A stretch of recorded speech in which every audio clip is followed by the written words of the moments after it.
Bueno, muy buenos días, gracias por conectarse, por compartir con nosotros este desayuno nutritivo, ¿sí? Que ha sido organizado por Fertilab y quienes formamos parte del área técnica del laboratorio, Nahuel Reusi Calvo, Fernando García, Facundo Mateo Sinchauspe y quien les habla, Natalia Diovisalvi. Es un honor para nosotros poder compartir este espacio con ustedes. Sí, Facu, si querés avanzar con con el primer slide. Antes que nada, presentarles, digamos, al Laboratorio de Suelo Fertilab, que es quien organiza esta charla. Este laboratorio, como bueno, muchos saben, brinda principalmente un servicio de análisis de suelo y planta y de modo complementario otro tipo de análisis como de aguas y fertilizantes. Pero además de brindar este tipo de servicios, digamos, se especializa por brindar otro tipo de servicios profesionales, como sería el asesoramiento técnico, distintas redes de ensayos, jornadas de capacitación y actualización técnica como la que hoy nos convoca. La idea del laboratorio es poder realizar siempre un intercambio con sus clientes y profesionales y estar actualizado el día a día. Y una de las principales características de Fertilab a lo largo de sus 40 años ha sido mantener una calidad y seguridad así en la entrega de los resultados y que esos resultados se entreguen de manera rápida y eficiente, ¿sí? La idea es no demorar los resultados y que ustedes puedan tenerlos lo antes posible para que sean útiles a lo largo de la campaña. Como pueden ver en la fotito arriba en el margen superior derecho, bueno, ese es parte del equipo de Fertilab, parte del equipo que está en la sede central en Mar del Plata, pero bueno, como ven en el mapa de abajo hay varias subsedes, ¿sí? Mar del Plata es la sede central y luego hay varias subsedes de recepción y algunas de acondicionamiento de muestra, de modo tal de que Fertilab llegue a distintos puntos dentro de la región pampeana y pueda estar cerca de sus clientes para brindar un mejor servicio y asesoramiento. Abajo tienen la dirección de la página web, mail y los distintos contactos, bueno, en las redes sociales. Hecha esta presentación, vamos a ir abordando las preguntas que les comentaba. Facu, si te parece, empezás vos con la primera pregunta relacionada al manejo por ambientes. ¿Qué tenés para contarnos Bueno, al aquí, respecto? bien.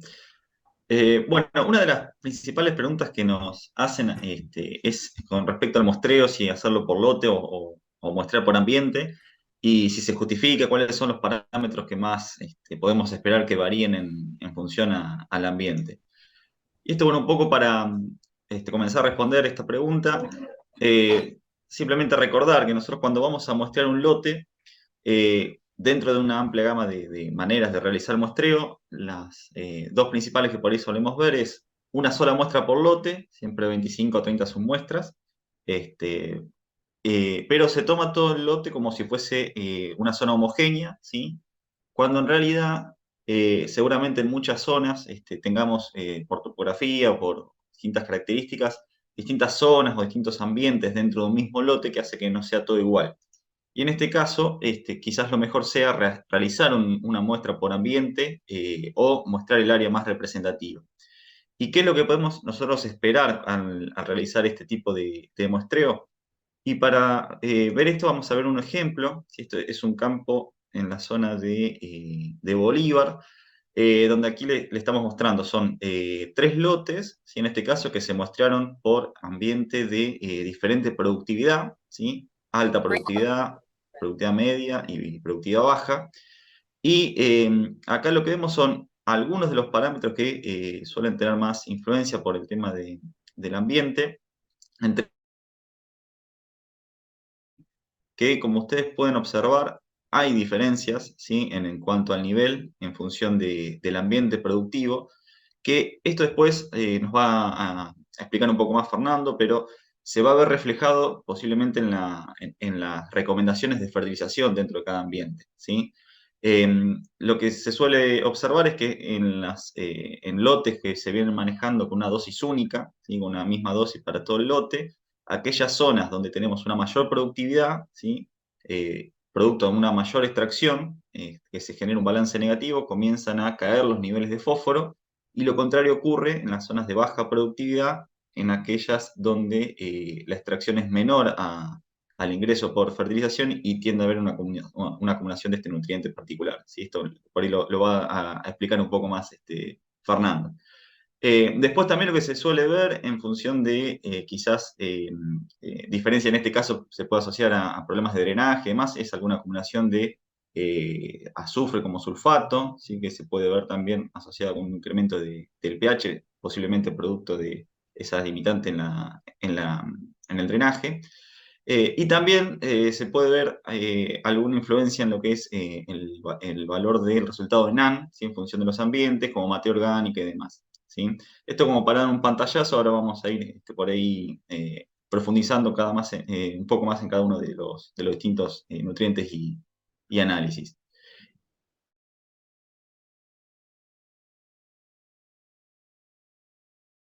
Análisis de materia orgánica, NaN, si hay alguna relación entre ellos, y para eso le voy a dar el pase a Natalia, que nos va a explicar un poco sobre esto. Bien, como decía Facundo, materia orgánica, NaN y zinc, tres variables que nos preguntamos si, bueno, existe alguna relación entre estos parámetros. Entonces, bueno, hay veces lo que podemos ver, yo les voy a mostrar distintos resultados que hemos obtenido en el laboratorio, donde a veces la relación es directa entre las tres variables y otras veces no. Y eso se debe a distintos factores. Por ejemplo, estos son unos resultados de las localidades de Miramar y Mar del Plata. Son muestras de los primeros 20 centímetros del perfil del suelo. Como ejemplo, hay 4 lotes. Fíjense que los valores de materia orgánica en general son altos para la zona, ¿sí? Son lotes seguramente con poca historia agrícola, dado que esto es uno de los factores que nos van a afectar la dinámica de los nutrientes, y estos tres nutrientes en particular se ven afectados muy fuertemente por la historia agrícola y la historia de manejo que hayan tenido esos lotes. Así que seguramente estos sean lotes descansados, y fíjense que el zinc presenta también valores muy elevados. El umbral de zinc para los cultivos de grano, por ejemplo, para maíz es en promedio de 1 ppm, ¿sí?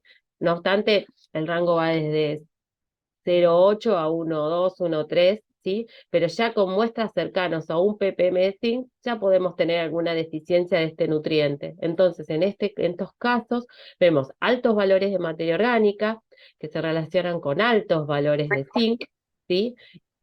Sin embargo, el NaN, ¿sí? Que después Nahuel les va a contar cómo se usa y bien cómo se puede interpretar en los modelos de diagnóstico, el NaN es un indicador de la mineralización, pero también junto con la materia orgánica son indicadores de calidad de uso del suelo, ¿sí? Entonces, fíjense que a pesar de tener alta materia orgánica, tenemos lotes que tienen NaN más elevados y otros tienen NaN medios. O sea, valores de 60 son NaN medios para la zona, valores de 100, 120 ya son NaN más elevados. Entonces, en los dos primeros lotes tenemos una relación que no es directa entre las tres variables, sí, entre materia orgánica y zinc, pero no con el NaN. Y en los últimos lotes tenemos una relación directa entre las tres variables. Seguramente el último lote debe ser un lote quizás prístino o con muy pocos años de agricultura, porque el valor de la materia orgánica es muy alto. Fíjense, el zinc también, estamos muy por encima del umbral de 1 ppm que les mencionaba, y el NaN también. Ahora bien, en el siguiente ejemplo, son muestras de Balcarce y Lobería, también superficiales. Son lotes que en el caso de Balcarce tenían historia de papa. Y fíjense que los valores de materia orgánica ya son valores más bajos, por ahí medios o los más habituales que ustedes están acostumbrados a ver en los distintos análisis del suelo para esta zona. El zinc, fíjense cómo cae. Estamos en los dos primeros lotes cercanos al umbral ese que yo recién les mencionaba de 1 ppm, y en los dos últimos lotes son valores muy bajos, ¿sí? De zinc. Seguramente ahí hay que complementar con este nutriente para no tener limitantes en el cultivo. Y sin embargo, fíjense el NaN, que acá también tenemos dos lotes donde el NaN es alto, o sea, por más que la materia orgánica sea baja y el zinc bajo, el NaN expresa un alto potencial de mineralización, y en los otros dos lotes, los dos últimos, el NaN sigue una relación directa, es bajo para la zona. Es decir, las tres variables están relacionadas, ya sea de modo directo o indirecto, según el caso, y están fuertemente afectadas por las prácticas de manejo y por la historia de los lotes. Ahora bien, ¿qué nos explica esta relación directa o no entre materia orgánica y NAN básicamente? Entonces ahora les voy a mostrar un mapa, unos mapas que se construyeron en un trabajo que se hizo hace unos años, que hizo Nahuel, bueno, con todo el grupo, del laboratorio y de la unidad integrada. Bueno, en este mapa, como pueden ver, fíjense, el mapa de la izquierda, para que vean de modo esquemático, presenta los valores de materia orgánica en la provincia de Buenos Aires. Los colores más oscuros son los que indican mayor concentración de materia orgánica. Y a la derecha está el mismo mapa, pero para NAN. Fíjense también, siendo la misma lógica, los valores oscuros serían los mayores valores de NAN. Y como pueden ver, no necesariamente las zonas más oscuras del mapa de materia orgánica coinciden con las zonas más oscuras del mapa de NAN. Es decir, que puedo tener alta materia orgánica, como veíamos, y no necesariamente el NAN va a ser alto. Y esto se explica porque dentro de la materia orgánica total tenemos una fracción que es más estable, asociada a los minerales del suelo, y una fracción que es más lábil, está más dispuesta y es la que varía entre diferentes prácticas de manejo.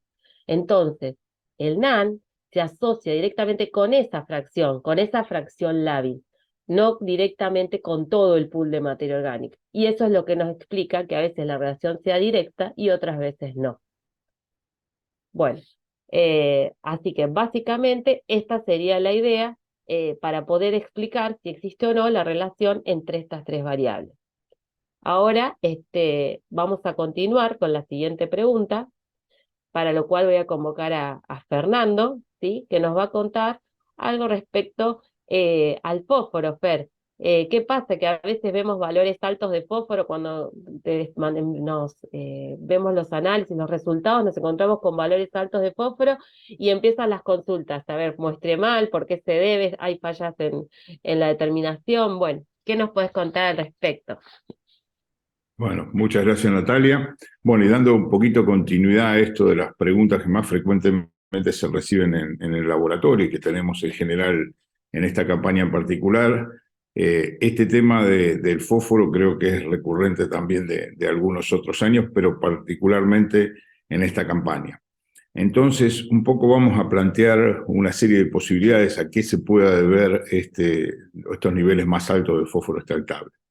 En primer lugar, lo que tienen que tener en cuenta es si puede haber o puede haber existido algún tipo de contaminación o error de muestreo, ¿no es cierto? Esto puede suceder a partir de que sacamos pocas submuestras. Si ustedes recuerdan, Facundo les decía de esos 25, 50 submuestras, de dividir por ambientes. Dentro de los ambientes hay que hacer ese número de piques como para reducir la variabilidad de los niveles de fósforo que vamos a encontrar en el análisis posteriormente. Otra fuente de error en el muestreo es el muestreo más superficial, ¿no es cierto?, que los 20 centímetros que decimos. En la medida que estamos muestreando por ahí 0,15, 0,18, obviamente hay una estratificación de fósforo, entonces captamos niveles más altos de fósforo que lo que evaluaríamos si la profundidad de muestreo es de 20 centímetros. Y la contaminación más clásica es que muestremos surcos de fertilizaciones anteriores, que a veces los distinguimos y a veces no. Entonces, eso de que estamos fertilizando en banda siempre nos lleva a que alrededor de esa banda quede una mayor residualidad de la aplicación del fósforo anterior, entonces los valores sean más altos. Por ahí, entonces, para reducir este problema, recuerden de mantener el número de submuestras por muestra, de muestrear por ambientes y tratar de evitar siempre al menos el surco que ustedes vean de la fertilización del año anterior, si esa fertilización fue en bandas. Este podría ser una primera razón, un primer motivo por el cual podemos encontrar este tipo de niveles altos de fósforo. Una segunda razón es un poco lo que creo que parcialmente les estaba comentando Natalia hace unos minutos, y viene de la residualidad de aplicaciones anteriores, es decir, ¿por qué nos encontramos con altos niveles de fósforo en algunos lotes? Y ahí habría dos situaciones por ahí que podemos describir que frecuentemente se ven en las muestras que llegan al laboratorio. El primero es cultivos donde se fertiliza con altas dosis, ¿no es cierto? Remueven poco fósforo en relación a lo que se aplica. Suele suceder en lotes que vienen de papa, y ha sido una característica, siempre se ha buscado históricamente en el sudeste, por ejemplo, los lotes que venían de papa, porque tenían muy buenos niveles de fósforo, por ejemplo, en el suelo, venían de fertilizaciones altas, poca extracción, poca remoción en el cultivo de papa, entonces una residualidad interesante de fósforo. Pero también puede ocurrir en cultivos o en lotes que se destinaron a cultivos de semilla como antecesor, que también se fertilizan bastante y los niveles de remoción también son bajos. La segunda posibilidad de la residualidad de aplicaciones anteriores son igualmente de la misma manera, ¿no? Cultivos antecesores que se fertilizaron, pero que lamentablemente le rindieron poco por situaciones no relacionadas, obviamente, a la nutrición fosfatada, y el caso típico de este año que se ha encontrado en muchos sitios es cultivos antecesores que fracasaron en cuanto a sus rendimientos por la sequía, ¿no? Por esta tercera niña, y llevaron a situaciones en las cuales encontramos más altos niveles de fósforo. Bueno, esa es una ventaja que tenemos con fósforo, ¿no? Que tiene esa residualidad en nuestros suelos, y bueno, lo que no usamos en un año anterior lo vamos a poder utilizar al año siguiente. El análisis de su suelo lo estaría captando. Entonces, ¿cuál sería la recomendación para estas situaciones? La pregunta siempre es, ¿fertilizo o no si tengo altos valores? Acá probablemente tengamos que diferenciar un poco las dos situaciones que les planteé. Si sospechamos de la situación 1, es decir, contaminación o error de muestreo, lo ideal sería volver a muestrear. Si hubo algún error en el muestreo, obviamente esa muestra no representa el ambiente que estoy muestreando. Entonces hay que repetir ese muestreo. Y la segunda situación, que sería la residualidad de aplicaciones anteriores o toda otra situación en general, siempre vamos a confiar en el resultado del análisis. Justamente esa es la ventaja del análisis, ¿no? Que me permite diferenciar de manera bastante precisa, no decimos siempre que es 100%, recuerden que lo que nos dice un análisis de fósforo es la probabilidad de respuesta, alta o baja, y bueno, esa es la virtud, el potencial, la posibilidad que me da hacer un análisis de fósforo y saber en qué condiciones está el suelo en el cual voy a trabajar. Después probablemente, si ustedes quieren, como les decían antes Natalia y Facundo, extendemos el intercambio a través de las preguntas del chat, así que los invitamos a que vayan haciendo las preguntas o comentarios que puedan surgir a través del chat. Pasaríamos ahora a otra pregunta que poco también planteaba Natalia antes, que era acerca de los temas relacionados del NAN, ¿no? ¿No es cierto? Si puede variar en un mismo año, cómo calculo la dosis, etcétera, cómo manejar el nitrógeno en un año niño, eran un poco las preguntas que quedaron planteadas, y para eso le voy a pedir a Nahuel que un poco nos cuente o nos trate de ir respondiendo, comentando estas 3 preguntas que están ahí en pantalla actualmente. Así que adelante, Nahuel. Sí, bueno, gracias, Fer. Sí, la idea era, como también les comentaba Natalia y Facundo, es, bueno, ¿cuáles son las preguntas que generalmente en los últimos, le diría, 10 años llegan todas las campañas al laboratorio y algunas de las cuestiones que vemos siempre que pasan a nivel de resultado, análisis de suelo y demás? Y respecto a NAN, que en los últimos años, como ustedes saben, se ha difundido bastante para mejorar la interpretación y el ajuste de la dosis en cultivos tanto de invierno como de verano. Hay 3 preguntas que habitualmente se discuten y son motivo de consulta vía mail, teléfono, WhatsApp y todas Twitter, todas las fuentes que hay de información. Y una es si varía el NAN de un año a otro o dentro de un mismo año, si lo muestreo en invierno o lo muestreo en verano, o sea, si el tamaño del pool varía. La otra es cómo calcular la dosis, cómo usarlo, que eso lo hemos discutido bastante en varios encuentros. Y la última es, bueno, para este año en particular, cómo manejar el nitrógeno en un año, en una condición de niño, según los pronósticos. Entonces, por ahí, para dar respuesta un poquito a cada una de ellas, lo primero que voy a empezar es esa de cómo calcular la dosis. Y más que nada acá no voy a desarrollar, por lo menos en esta primera etapa, un ejercicio de cálculo, sino decirles que recuerden que cuando manejamos nitrógeno, para definir la dosis es una combinación de o una diferencia entre demanda y oferta de nitrógeno. La demanda, ustedes saben que es el rendimiento que ustedes esperan, rendimiento objetivo, que depende mucho de la condición inicial en algunas zonas de agua que tenemos hoy, también de las proyecciones que tengamos eh, para los próximos meses, según las zonas. Hay zonas que todavía les falta agua para la siembra de cultivos de gruesa y otras zonas que están bien de agua. Entonces, eso va a terminar definiendo un poco la demanda. Y por otro lado, entre los componentes de la oferta, y ahí vamos un poco a la pregunta, uno de los más importantes que vemos es el aporte de nitrógeno por mineralización. ¿Tá?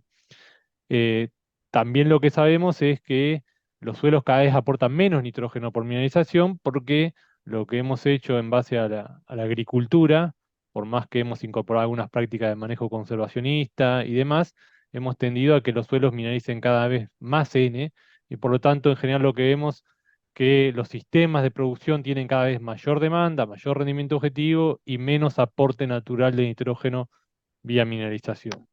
Entonces, ¿cómo hacemos jugar ese componente? Bueno, varios trabajos ya hace mucho tiempo, sobre todo los que están en la región sudeste, nos habrán escuchado mencionar el tema del NAN y como explicaba Natalia, que es un indicador un poco no solo del aporte de nitrógeno vía mineralización, sino también de salud. Y la clave para poder utilizarlo a este indicador es tener el factor famoso de mineralización. Yo digo famoso porque es la pregunta de siempre, digamos. O sea, el laboratorio me informa esos ppms que les mostraba Natalia en las tablas. Bueno, ¿cómo traduzco eso en kilos por hectárea de nitrógeno que se van a mineralizar? Bueno, ese factor depende principalmente de temperatura, humedad y textura de los suelos. Principalmente de temperatura y humedad. Por lo tanto, el factor va a ser afectado en mayor medida por fecha de siembra, o sea, si somos cultivos de invierno o cultivo de verano, y de ahí surgen que generalmente para cultivos de invierno se usa un factor de 2 a 2,2 kilos de nitrógeno por parte por millón que me informa el laboratorio, y en cultivos de verano varía en función de la zona y la fecha de siembra. O sea, no es lo mismo que estemos en el sudeste bonaerense que estemos en la zona núcleo. Pero en definitiva, la idea es que ustedes para poder interpretar ese análisis de suelo tienen que conocer para la zona que están y la fecha de siembra que están, bueno, cuál es el factor de mineralización. Y ahí lo podemos utilizar para el cálculo de dosis y en la página web que le mostraba Natalia hay varios cálculos y ejemplos de cálculo de dosis para distintos cultivos en función de incorporar este parámetro. Un poco relacionado con esto y para este año en particular, la otra pregunta era cómo manejar nitrógeno un año niño. Primero hay que ver si en la zona donde estamos realmente el niño o niña juega.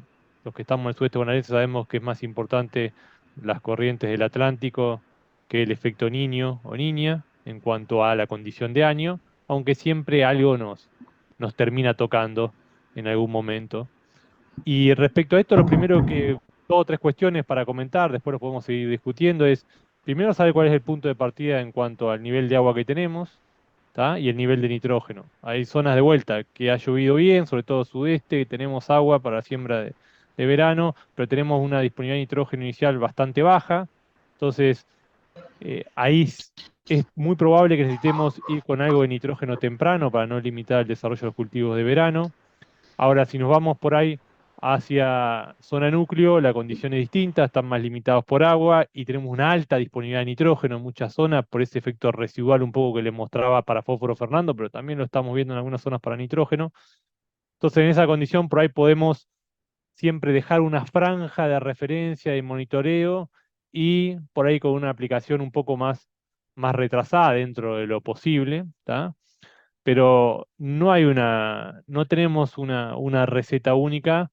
Lo importante, como le decía también Fernando, es, bueno, medir, identificar cuál es la condición inicial de agua y cuál es la condición de nitrógeno inicial para tomar decisión. Recuerden siempre que si hacemos una transecta desde el sudeste bonaerense hacia Villegas, por decir dentro de la provincia de Buenos Aires, bueno, la probabilidad de tener excesos hídricos desde siembra a B6 son mayores en el sudeste que a medida que nos vamos hacia el norte, entonces bueno, jugarse con todo el nitrógeno temprano no sería la mejor estrategia en la región sudeste. En las otras zonas, la condición por ahí cambia un poco. Y respecto a la primera, que la dejé para el último porque es una que es muy común, digamos, preguntan habitualmente esto si el NAN varía de un momento del año, si lo mido en invierno, lo mido en verano, y en general lo que se ve, y si vemos el siguiente slide, es algunos trabajos que se han hecho acá en la unidad integrada Balcarce, muestran que el nivel de NAN en función del tiempo, fíjense que eso tienen desde mayo hasta diciembre, muestreado, las mismas zonas, y si ven una pequeña variación, ven la línea del 2007 como un año en particular, o 2009 como otro año en particular, que pasa de 40 a 50, ustedes dirán 10 ppm, y la de arriba de 61 a 52 ppm. En general hay dos cuestiones que pueden ayudar a explicar esta variabilidad. Una es que en general las variaciones son bajas, como muestran acá, si vemos lo que sigue.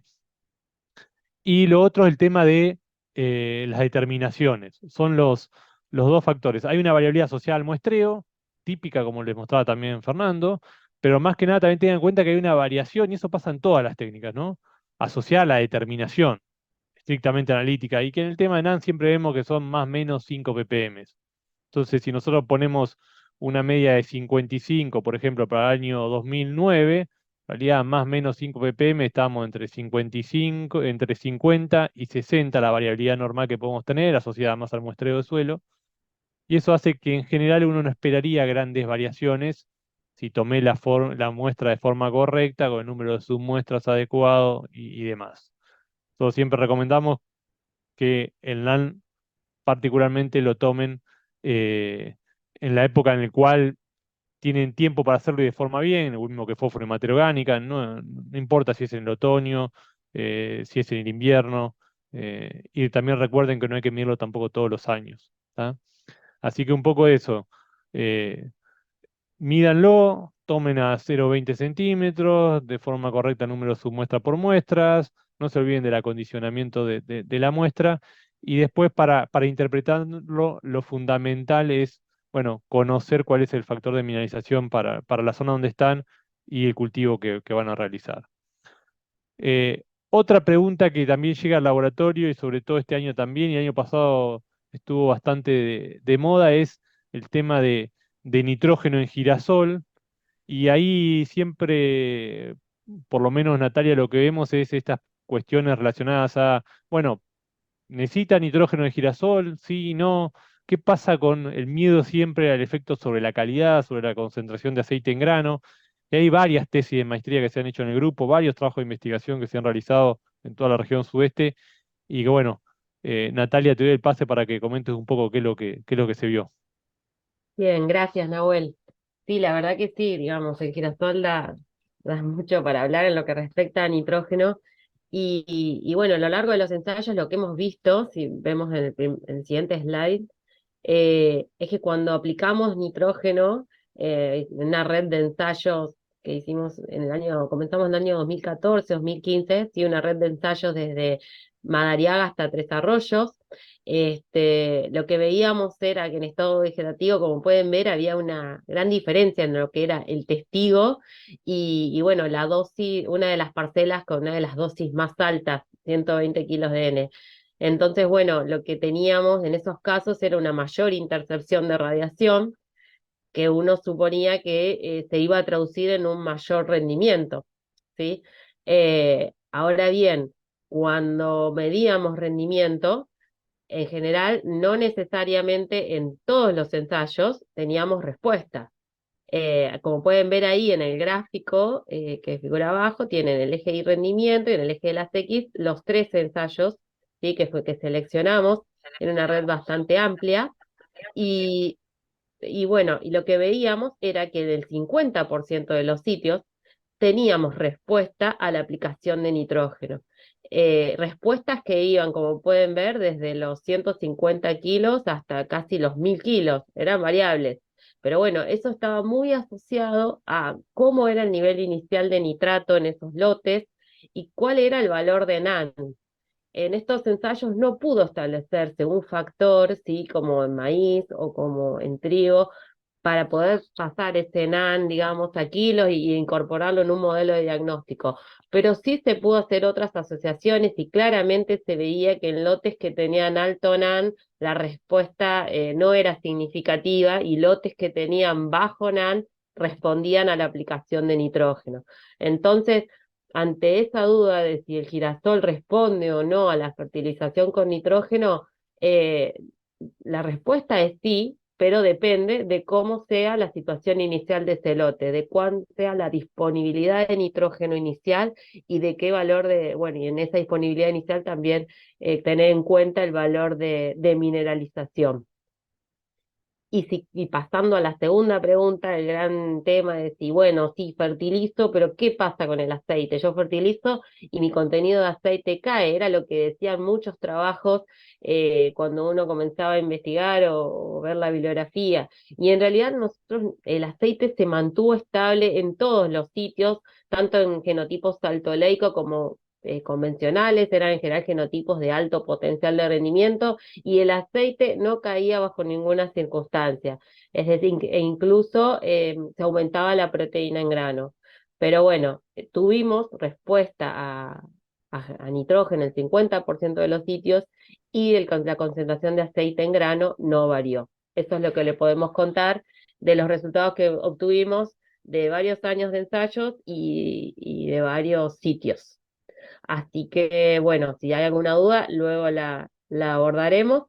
Y vamos a pasar a la siguiente consulta que recibimos frecuentemente, y bueno, y ahí voy a dar el pase de vuelta a Nahuel, porque se trata respecto de el requerimiento de nitrógeno en maíces tardíos, maíces tempranos, maíces de segunda, varía, no varía, es el mismo, siempre hay dudas respecto a ese tema. Así que Nahuel, si nos podés contar un poquito respecto a esto, te agradecemos. Sí, bueno, sí, Natalia, tal cual como vos comentás, esta pregunta es bastante frecuente y más que nada asociada también con información que generan los semilleros, que son de muy buena calidad y demás, pero que a veces al productor y en el manejo del lote a lote, día a día, ambiente, por ahí generan un poco de confusiones y la idea es por ahí tratar de nuestra visión aclarar algunas cuestiones relacionadas a esto. Así que un poquito si vemos lo que sigue, eh, tengan en cuenta ustedes que si consideramos un cultivo de maíz y hagamos este ejemplo teórico, ¿no? Que queremos construir una tonelada de maíz como rendimiento objetivo, recuerden siempre que en esa planta van a tener que entrar en promedio unos 20 kilos de nitrógeno, ¿tá? Eso es lo que tiene que entrar a la planta para construir esa tonelada en promedio. Puede ser que haya alguna variación mínima asociada a genotipo, pero quedémonos con esta idea de los 20 kilos por tonelada a nivel de planta.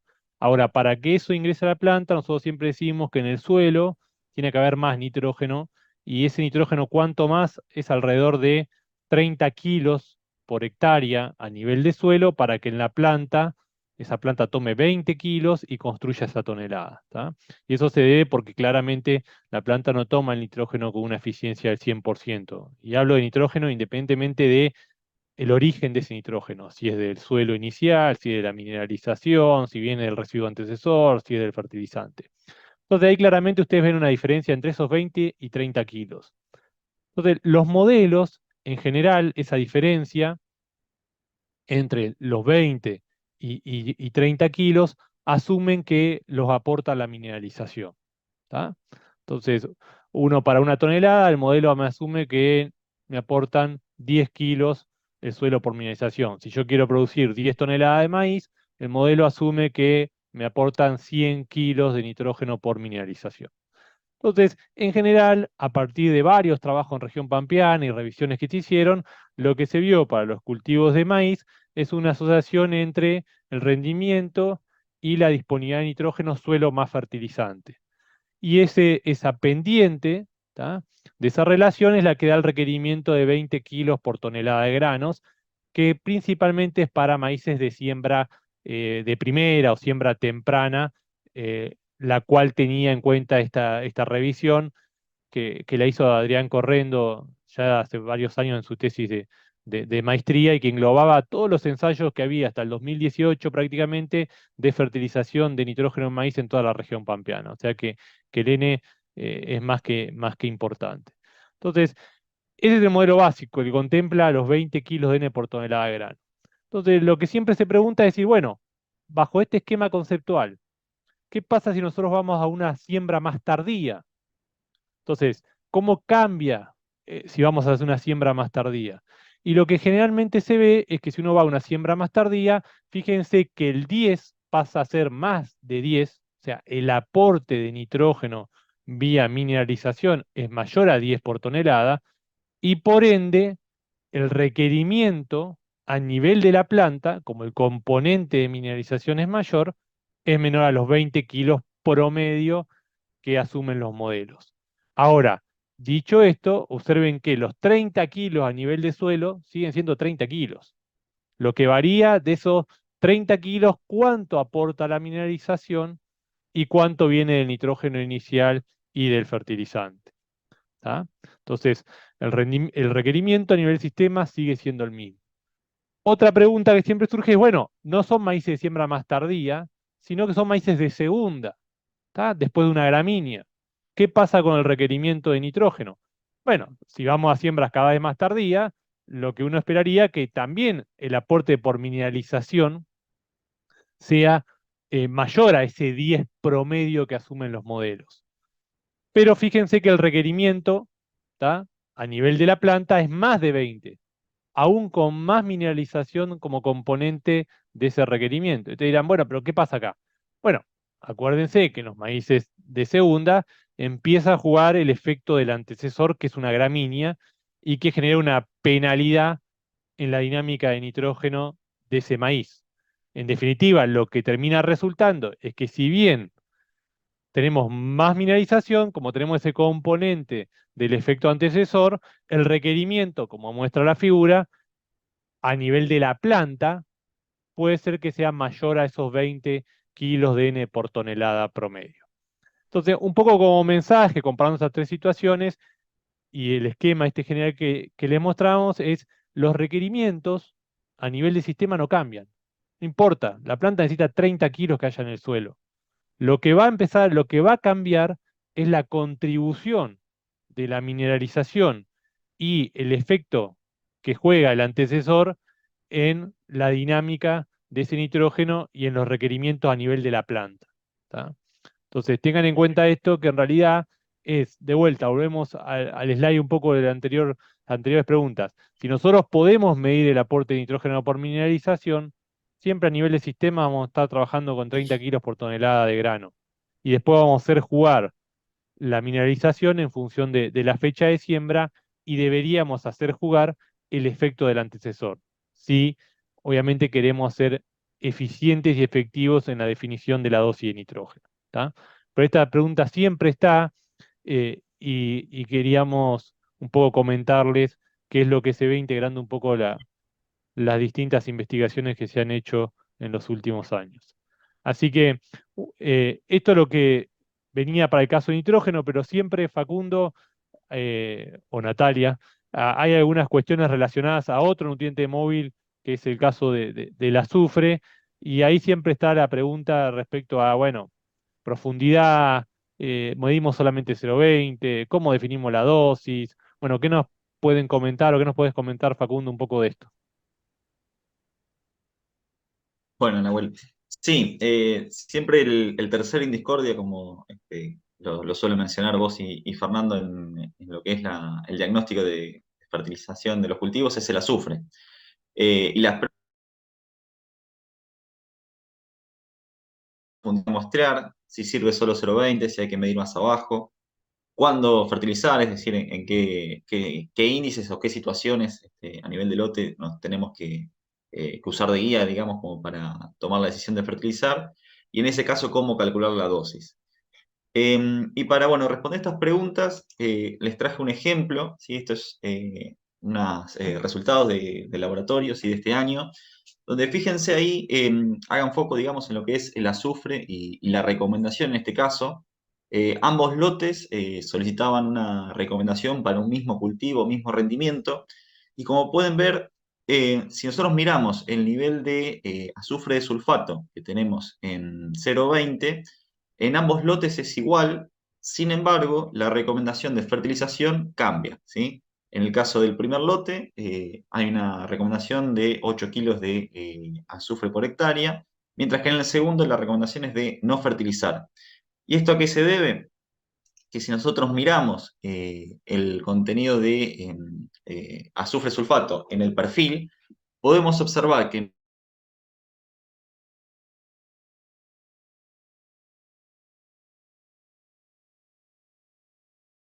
¿sí?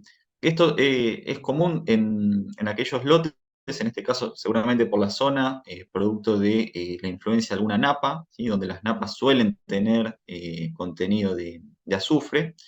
Y también se suele ver en aquellos lotes donde tienen tosca, en la cual se suele acumular este nutriente sobre la capa de tosca, ¿sí?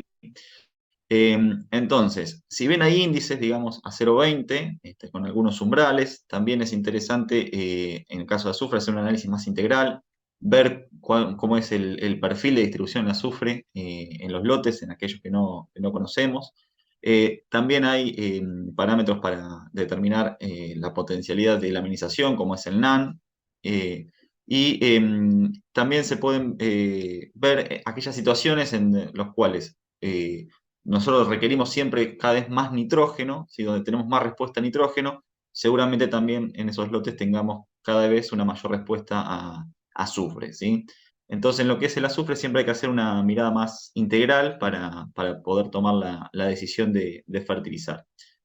Y la respuesta a cuánto, ¿sí? O cómo determinar la dosis.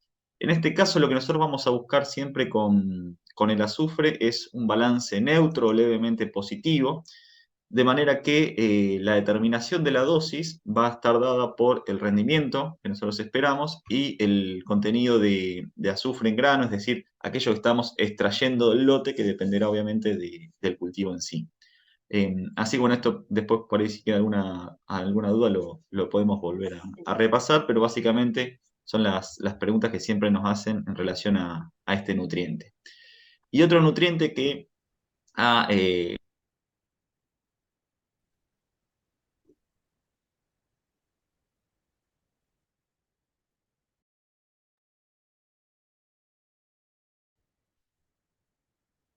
Tenemos algún problema con Facundo, esto es lo que en general puede pasar con la virtualidad. Eh, Me Si querés, parece, Fer, comentar un poquito, la otra pregunta estaba relacionada un poco, bueno, ¿qué veíamos de con potasio. potasio en Argentina, en región pampeana? Digamos, nos tenemos que preocupar, nos tenemos que ocupar, miramos a largo plazo, a corto plazo, un poco, ¿qué nos puedes decir respecto a eso? Sí, sí, obviamente habíamos pasado un poco, revisado las preguntas de muestreo en general y también repasamos lo de temas de nitrógeno, de fósforo que estamos viendo estos años, lo de azufre, como recién nos mostraba Facundo, lo de zinc, que también Natalia lo comentó. El que aparece como otro nutriente que se viene y que está haciendo bastante ruido últimamente es potasio, fundamentalmente a partir de lo que se evaluó en lo que fue el relevamiento de nutrientes de toda la región pampeana que realizó el grupo de la Unidad Integrada liderado por Hernán Sáenz Rosas. Ahí veíamos en particular que se ampliaba una zona que inicialmente podía tener niveles medios de potasio, que era en particular dentro de la Mesopotamia la costa del río Uruguay, ¿no? Nosotros frecuentemente ahora lo llamamos esto el eje de la Ruta 14, la que va pegada a lo largo de Entre Ríos y Corrientes, próxima al río Uruguay. Bueno, en toda esa zona, los mapas de la diapositiva siguiente, creo que es Nahuel, no sé si la podés mostrar y proyectar, no la estamos viendo en proyección. Ese mapa lo que nos mostraba era esos valores bajos. Y en particular algunas experiencias de colegas ahí de la zona nos mostraban también no solo valores bajos en los niveles de potasio en el suelo, sino también respuestas a la fertilización. Eso se vio, por ejemplo, en ensayos que se realizaron ya, como ven ustedes ahí, hace 2 o 3 campañas. La foto siguiente está bien, abuela, ya estamos. En estos ensayos que les decía yo, en la zona de Gualeguaychú y toda esa región, con ese tipo de deficiencias y con respuestas significativas, ahí ven 700 kilos casi de respuesta en el cultivo de soja, ¿no? Bueno, eso nos llamó la atención, se siguió trabajando, hay toda una red de ensayos que coordinó Fertilizar Asociación Civil, con INTA, con la Facultad de Entre Ríos y con otras instituciones, y eso nos ha permitido determinar un poco para toda la región de la Mesopotamia algún nivel crítico o plantear una curva de calibración del análisis de potasio en el suelo con el rendimiento relativo de los cultivos, lo mismo que hacemos en fósforo, fundamentalmente para esa región de Mesopotamia. Algunas experiencias en el centro de la provincia de Buenos Aires, por ahí en suelos más arenosos de la zona de 25 de mayo y 9 de julio, también mostraban una tendencia a la respuesta, pero por ahora nosotros decimos que al oeste del río Paraná, es decir, en la región pampeana central, los niveles todavía están más o menos en valores adecuados. La recomendación va a ser siempre tomar una muestra, sacarse la duda simplemente haciendo el análisis de potasio intercambiable, es el análisis que me permite predecir o determinar una probabilidad de respuesta a potasio y a partir de eso tomar la decisión de cómo manejar este nutriente que obviamente va a ir apareciendo como deficiente en la medida que vayan pasando los años, porque obviamente estamos extrayendo y no estamos reponiendo. Pero bueno, si hay alguna pregunta más detalle de esto, la vamos analizando después en el intercambio de preguntas. La idea ahora básicamente era, bueno, analizar estas preguntas que son las más frecuentes que tenemos o solemos tener en el laboratorio y dejar un amplio espacio para que intercambiemos. Somos un grupo bastante numeroso. Muchísimas gracias por haber participado. Creo que hay ya varias preguntas en el chat, según lo que estuve viendo, así que por ahí podemos ir comenzando a intercambiar y de manera tal que, si yo creo que no estoy equivocado, la primera se refiere a una pregunta de Hernán. Sí, así que la voy a tomar yo, entonces la estoy viendo acá. Sí. La pregunta de Hernán es: ¿qué variabilidad estacional existe en los resultados de los análisis de fósforo? Muy buena pregunta, Hernán, porque eso es algo que también suele suceder. En general, la variabilidad estacional que uno puede ver está en el orden de un par de partes por millón, 2 o 3 partes por millón, no más que eso, de un mismo lote, y muestreado bien, como decía Facundo al inicio, con más de esas 25 submuestras por ambiente, ¿no es cierto?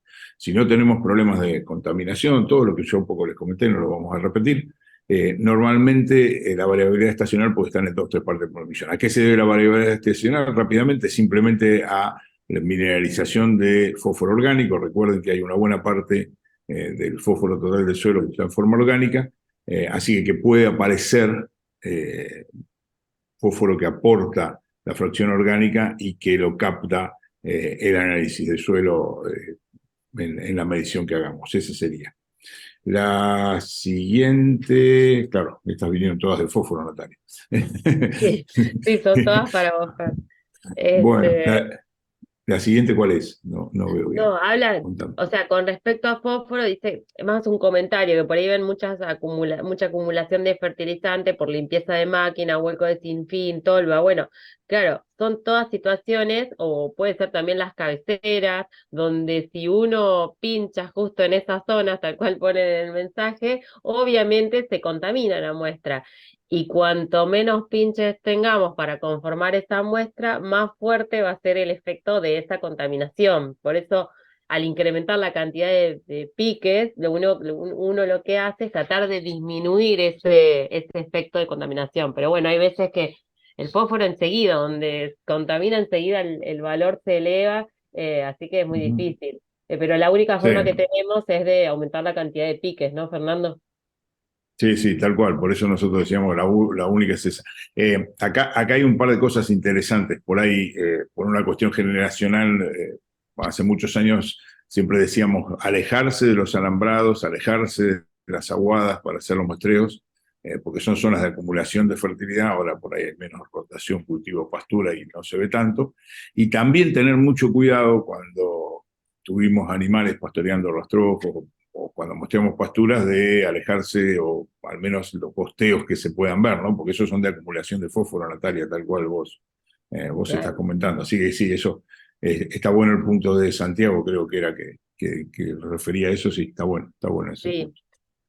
Sí, y la siguiente pregunta, bueno, que también es para vos, Fernando, que la realiza Trinidad, pero es Ujú. básicamente esto, porque se refieren, digamos, a qué cantidad de muestras, o sea, de 25 a 30 piques, interpreto, sería para un lote, por ejemplo, de 300 hectáreas versus un lote de 50 hectáreas. Y ahí va amplio A el ver, tema. sí, ahí me parece que pensar que porque es un lote nada más, digamos, no es lo mismo la cantidad de piques de un lote de 300 que un lote de 50, ¿no? Obviamente ahí lo que se tiene que trabajar, yo me imagino, es muy difícil imaginarme un lote de 300 hectáreas que sea totalmente uniforme. Si fuera así, si no hay diferenciación de ambientes por topografía o simplemente por manejo, o lo que uno ya conoce, o si tiene mapas de rendimiento o mapas de NDVI, mucho mejor, seguramente se puede dividir mucho mejor ese lote, pero al menos dividirlo en fracciones, por ejemplo, de 50 hectáreas, creo que es lo que como vos comentabas, Natalia, que comentaba ahí. Entonces ese lote de 300 hectáreas podía quedar al menos dividido en 6 subzonas, ¿no? Digamos, considerando 50 hectáreas por zona. Claro. Y 50 hectáreas siempre fue un valor, yo les diría, tradicional, que se tomó como para decir cuando mostré un lote. Igual yo siempre refiero, y acá podemos opinar todos, pero que cuando uno tiene un lote de 50 hectáreas, dice una muestra cada 50 hectáreas. Siempre es bueno sacar 2 muestras cada 50 hectáreas, aunque sea muy parejo, ¿no? Porque eso me permite a mí estar seguro de que no tengo alguna contaminación, alguna interferencia, ¿no? O sea, tengo 2 en esas 50 hectáreas de ese lote tan parejo. Ahora me parece que con todas las alternativas que tenemos para ambientar, eso es mucho más potente que esta determinación así de dividir o hacer 2 nada más. Pero si no hay forma de ambientar, si no hay forma de diferenciar, yo en ese lote de 50 hectáreas al menos sacaría tan parejo, difícil pensarlo, sacaría 2 muestras. Sí, tal cual. Muchas veces se repite la muestra de 0,20, se sacan 2 muestras 0,20 y después, en respecto a las profundas, toman una sola, digamos, para el resto de los nutrientes. Pero como dice Fernando, es bueno repetir la muestra superficial. Y para fósforo es importante muestrear los primeros 20 centímetros, que es la segunda pregunta, la que viene a Ajá. continuación, bueno, que preguntan cómo abordar un muestreo de fósforo, qué profundidad tomar. Es muy importante respetar los primeros 20 centímetros de suelo, que es lo que Fernando les comentaba hoy. Si me voy más arriba o más abajo con el muestreador, voy a tener en algunos casos sobreestimación y en otros subestimación del valor real de ese lote.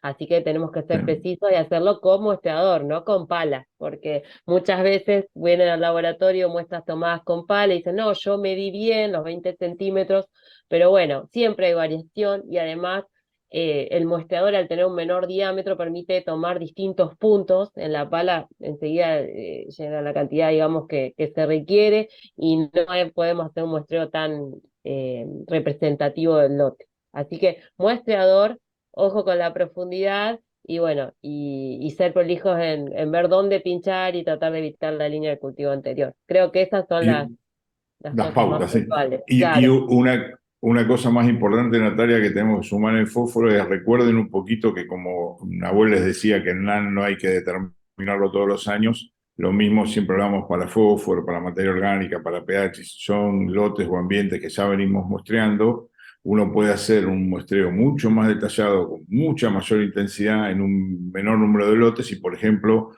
hacer un tercio de los lotes, un cuarto de los lotes, eso daría un muestreo fuerte cada 4 años, un tercio daría un muestreo fuerte cada 3 años, siempre en la misma época del año, si quieren evitar esas variaciones interanuales. Y esa es una recomendación que siempre marcamos, porque más que muestrear rapidito todos los lotes todos los años, en el caso de estos parámetros de fósforo, materia orgánica, de pH más estables de NAN, es bueno mostrarlos con mayor detalle, no todos los años, ¿no? Cada 3, 4 años, por ejemplo, sería más que suficiente. Sí, tal cual. Bien, bueno, luego vemos si hay alguna otra pregunta de fósforo, pero la siguiente ya se Volvemos. refiere, sí, volvemos, la realiza Santiago y se refiere, dice, con respecto a materia orgánica, escucho siempre hablar de porcentaje y nadie habla si el horizonte bajó 20, de 40 a 25 centímetros por erosión. Bueno, acá un comentario, después abro para que comenten mis compañeros, pero claro, uno lo que mide, digamos, por un lado, uno mide materia orgánica como un parámetro o un indicador de calidad de suelo, me da una idea de ese lote en base al valor de materia orgánica que yo tengo, si ya tiene una historia agrícola, digamos, una larga o no, o si es un lote prístino, es un indicador. Pero bueno, si ya estamos hablando de una situación de erosión, de pérdida del horizonte superficial, obviamente que el valor de materia orgánica va a ser muy bajo y ambas prácticas, o sea, sería la erosión, estaría dentro como de parte de la historia de ese lote, digamos, o sea, están íntimamente relacionadas. La determinación de materia orgánica es un indicador que a mí me permite tomar una decisión o conocer algo de ese lote. La erosión ya es, digamos, la estoy viendo, ¿sí?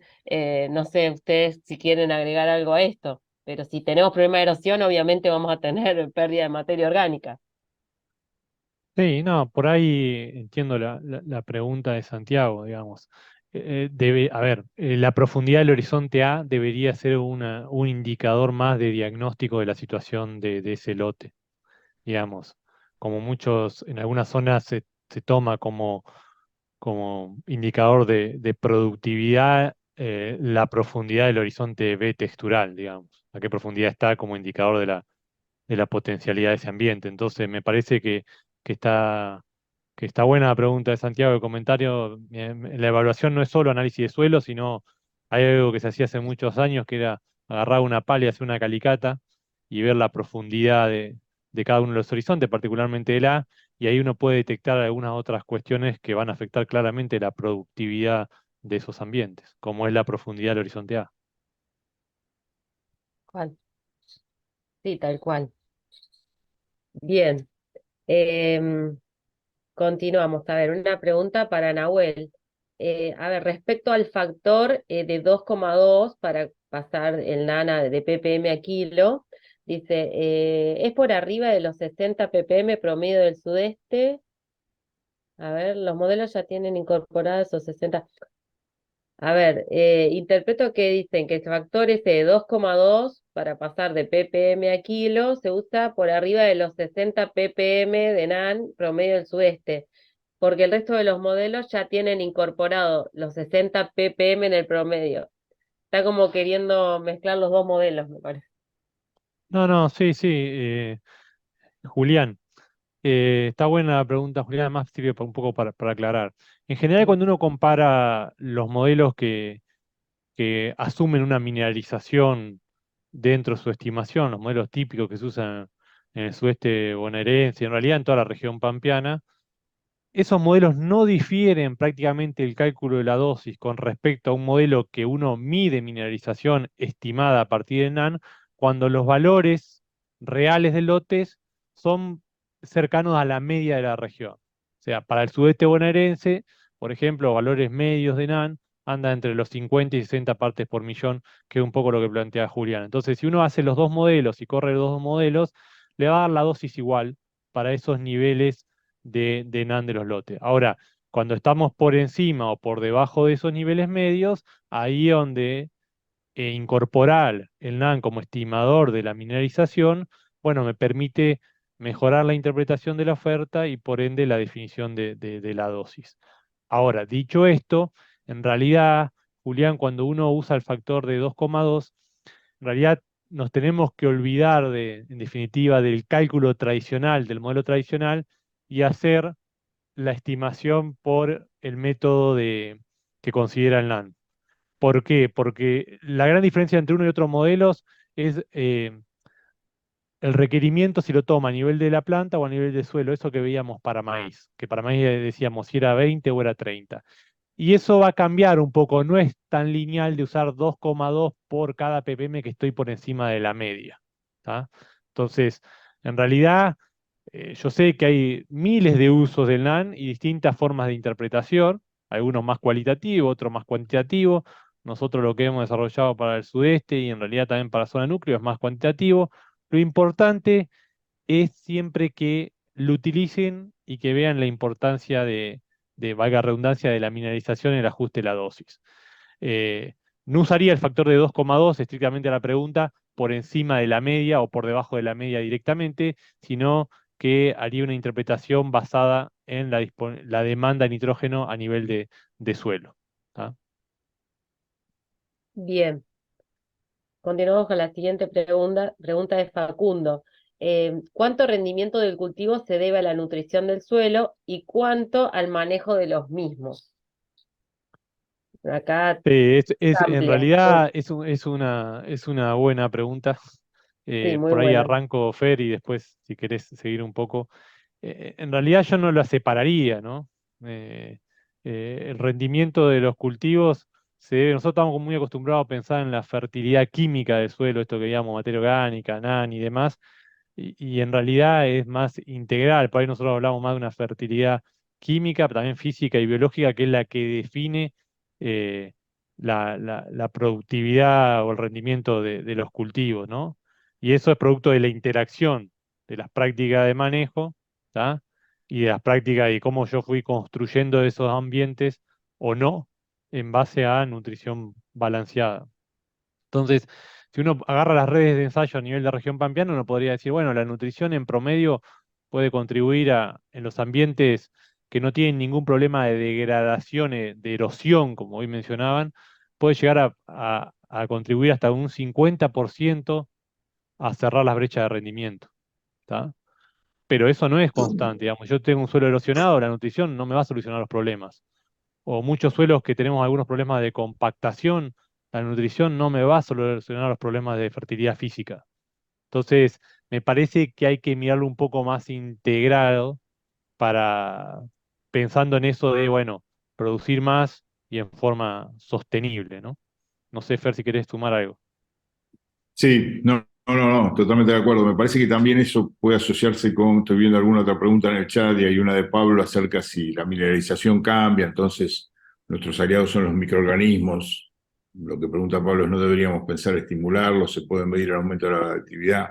Me parece que están todas relacionadas un poco a lo que vos estabas comentando sobre esta pregunta anterior que realizó Facundo, ¿no?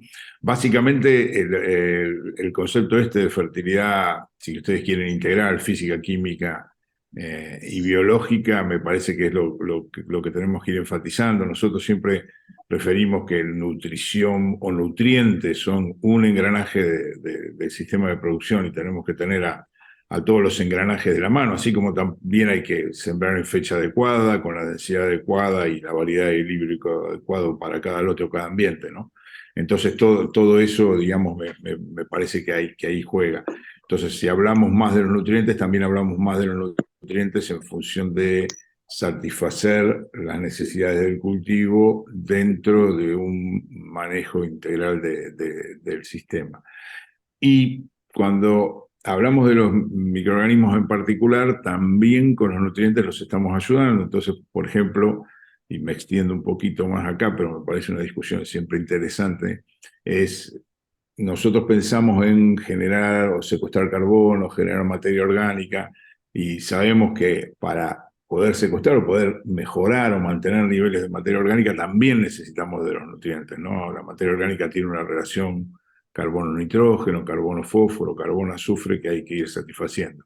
El tema es ser equilibrado en esos aportes de nutrientes, que por ahí es lo que a veces nos hace un poquito más de ruido. Y ser equilibrado en el aporte de nutrientes es definir qué nutriente y cuánto necesita un ambiente, un cultivo en particular, ¿sí? Y eso es, por eso el énfasis que siempre hacemos en diagnóstico, y creemos que ese es el centro del cual tenemos que manejar cuando hablamos de nutrientes para el sistema, no nada más que pensando en cuál es el aporte para el rendimiento.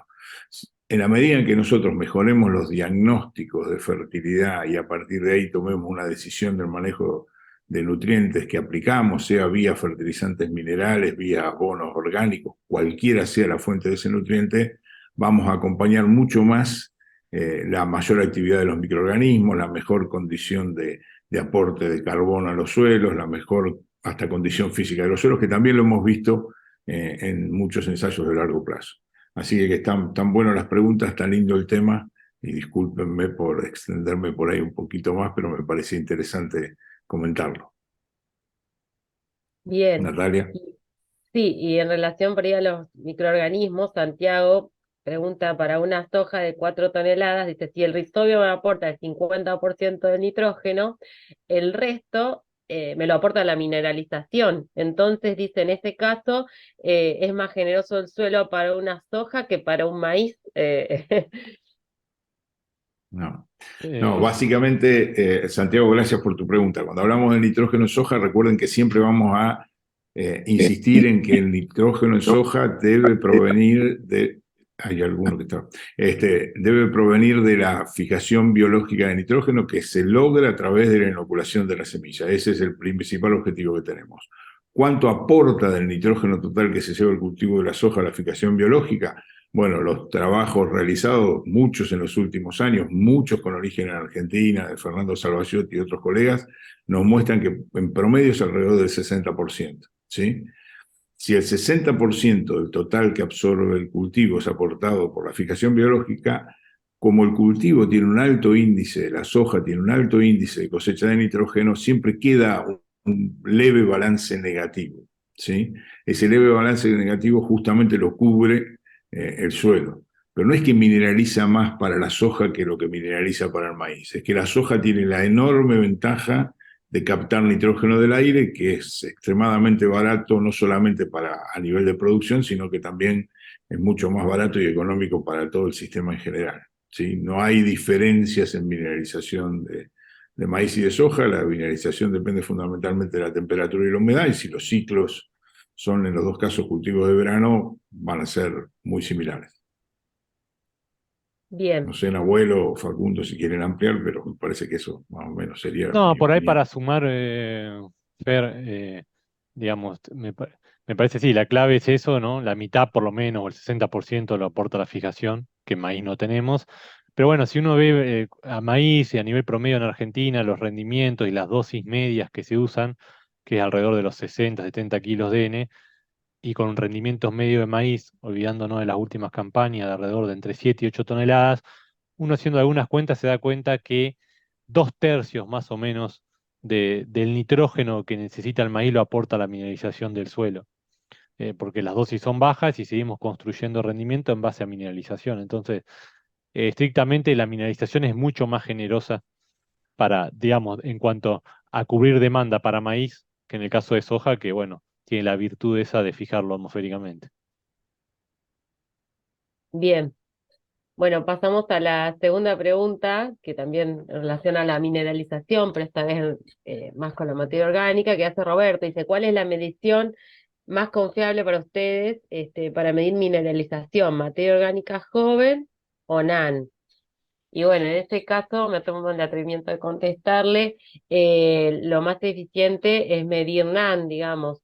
El NAN es una técnica de todo sencilla, es una incubación de 7 días anaeróbica y me va a dar un valor bastante confiable del aporte de nitrógeno por mineralización. Yo, como les explicaba hoy Nahuel, directamente con el resultado de NAN yo lo puedo pasar a kilo y ya sé cuál es el aporte de nitrógeno vía mineralización para este cultivo.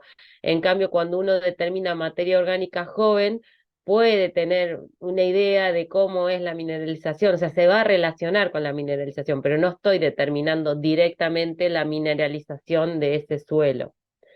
Y en relación a esta pregunta, hay otra que dice que podemos interpretar que por más que la materia orgánica sea alta, si el NAN es bajo, entonces la mineralización va a ser pobre. Y sí, en este caso sí, yo me tengo que guiar por el dato de NAN.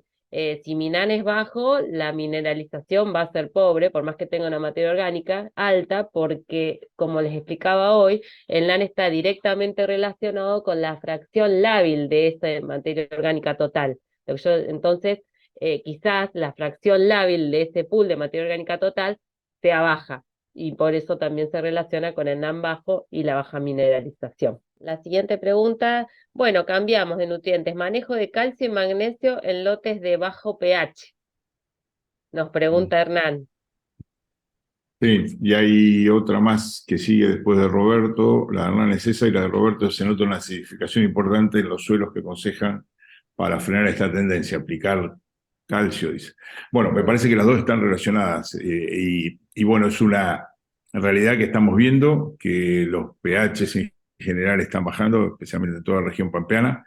Eso se debe fundamentalmente a que se está perdiendo saturación de cationes, calcio, magnesio, potasio, y la reflexión siempre acerca de eso es que si vemos acidificación, lo primero que tenemos que hacer, o caídas de pH, siempre decimos que el pH es como la fiebre, ¿no? Tenemos fiebre, ahora tenemos que saber por qué. Entonces hay que ir a medir la capacidad de intercambio catiónico y qué porcentaje de esa capacidad de intercambio catiónico está saturada con esos cationes, calcio, magnesio, potasio, eventualmente sodio también, obviamente. Es una tendencia que se va a ir verificando, es inevitable. De vuelta es medio parecido a lo que yo rápidamente les comentaba con potasio. Estamos extrayendo esos nutrientes.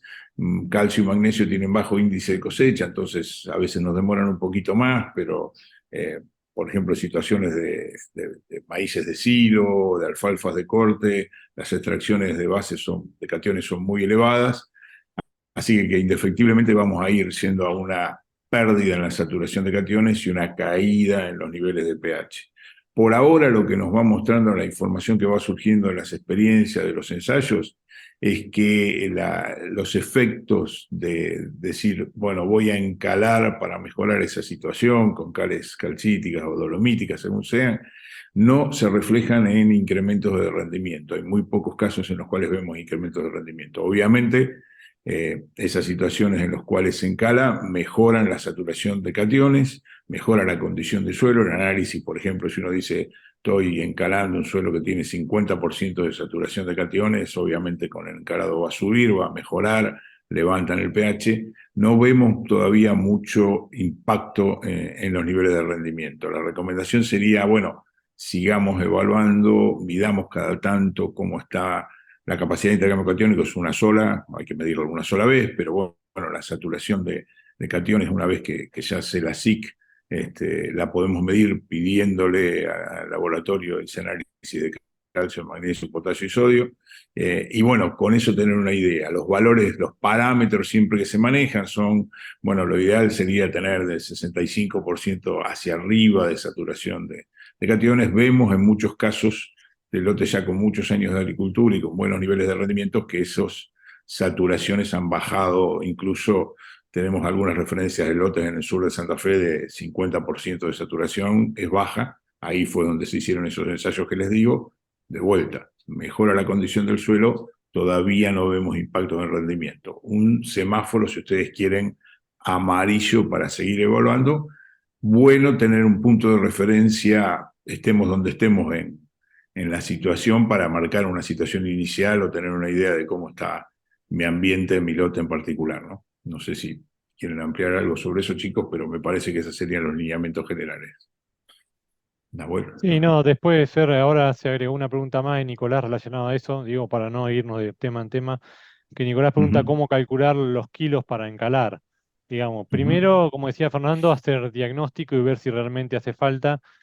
Y después hay distintas metodologías disponibles. Si quieren, después nos escriben por mail, porque en realidad hacer el cálculo y explicar el cálculo es medio, pero en realidad lo que tienen todos esos modelos es tratar de incrementar la saturación de bases. Entonces, en función de el nivel de saturación de base actual y un objetivo que me va a permitir incrementar el pH a un determinado nivel, en función de la capacidad buffer de los suelos, uno puede hacer algunas estimaciones si realmente hace falta de la dosis de carbonato de calcio, calcita o dolomita, depende, que deberíamos aplicar. ¿Tá? Tengan en cuenta que uno cuando habla de corrección de pH, No estábamos hablando de 20 kilos de carbonato de calcio, de 50, como hay algunos productos mágicos dando vueltas, ¿no? Estamos hablando de generalmente cerca de 1 tonelada o más en algunos casos. Depende mucho del suelo, condición y demás, pero digamos, cuando hablamos de corrección de acidez, estamos hablando de dosis bastante altas de calcita o dolomita, según la situación. Bien. Bien, Facu, hay algunas preguntas, hay dos preguntas respecto a muestreo por ambiente. Hoy hablábamos de cómo muestrear algún lote. Acá hay algunas preguntas de si cuando tengo un muestreo por ambiente, yo considero también tomar 20 submuestras dentro de ese mismo ambiente. Y enganchada con esa pregunta, tenemos otra que dice, ¿qué cantidad de muestras debo sacar en superficies mayores a 100 hectáreas dentro de un mismo ambiente? Y expresan una fórmula, a ver si la fórmula, bueno, la estás viendo, 0,1 por la superficie del Sí, lote más 40, me sirve para calcular la cantidad de submuestras que tengo que tomar. Así que, Facu, te dejo para que nos cuentes algo al respecto. bien, sí. A ver, como respuesta rápida, siempre toda muestra, independientemente de la superficie que esté representando, debería componerse al menos de 25 a 30 submuestras. Esto surge de una cuestión estadística, o sea, lo que nosotros buscamos es que el resultado del laboratorio sea lo más preciso, ¿sí? Que sea lo más exacto al valor promedio que tenga ese ambiente, esa zona.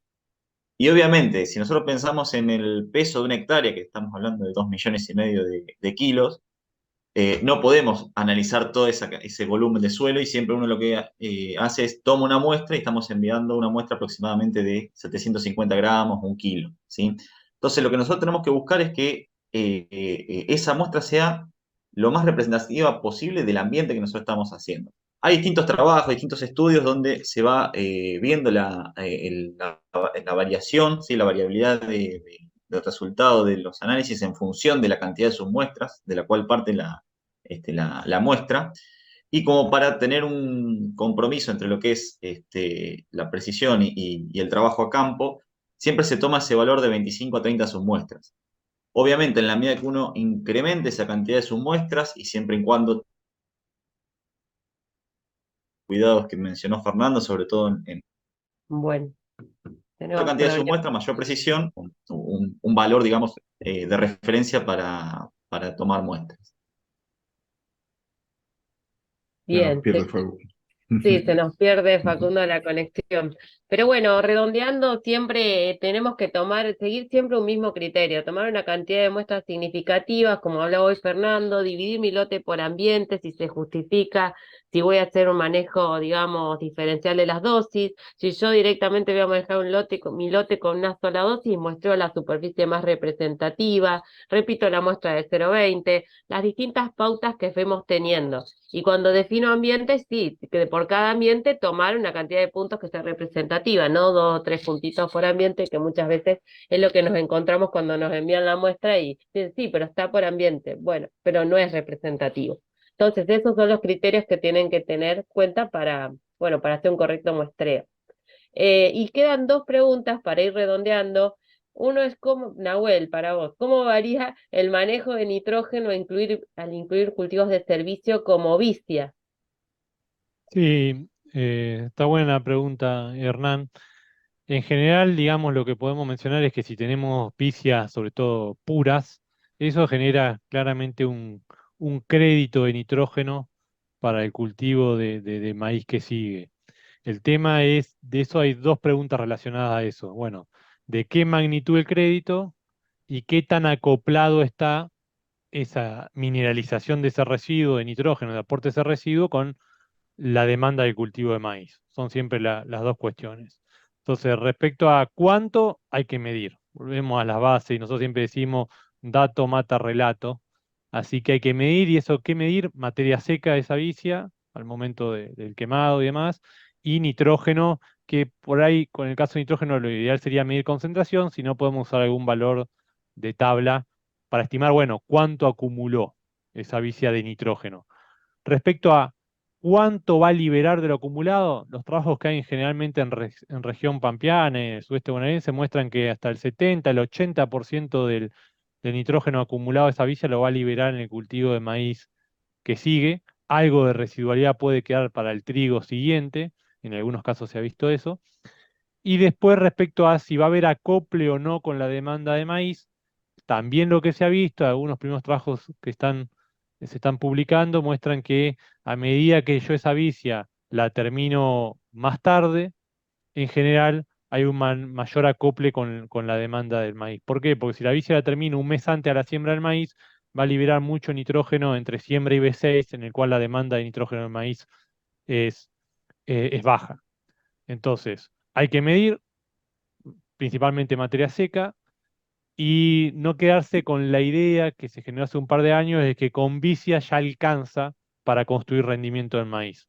No, probablemente la vicia haga un aporte de nitrógeno, e igual aún con antecesor vicia en el maíz tengamos que poner nitrógeno vía fertilizante porque en general lo que aporta vicia no satisface, no cubre la demanda de nitrógeno de ese maíz. Entonces tenga que sí o sí igual fertilizarlo. Hay que hacer diagnóstico, ¿no? Pero es un crédito pensando en dinámica de nitrógeno. Bien. Y Fer, esta pregunta para vos, que querés, si querés, es ¿a partir de qué nivel de rendimiento de trigo puedo encontrar respuesta zinc si estoy por debajo de un ppm? No, la respuesta a zinc se va a dar, si entiendo bien la pregunta, que hizo Federico, es a todos los niveles de rendimiento, ¿no es cierto? Obviamente, cuando estamos sumando un nutriente como zinc, un micronutriente que está apareciendo frecuentemente como deficitario en nuestros sistemas, ya estamos asegurando que los otros nutrientes no sean deficitarios, generalmente nitrógeno, fósforo y azufre, y el análisis del suelo lo que me permite determinar es una probabilidad de respuesta. Es lo mismo que hablamos normalmente para fósforo, debajo de una parte por millón. En trigo tenemos alta probabilidad de respuesta, en maíz también, aparentemente en soja también, ese nivel sería común a todos los cultivos.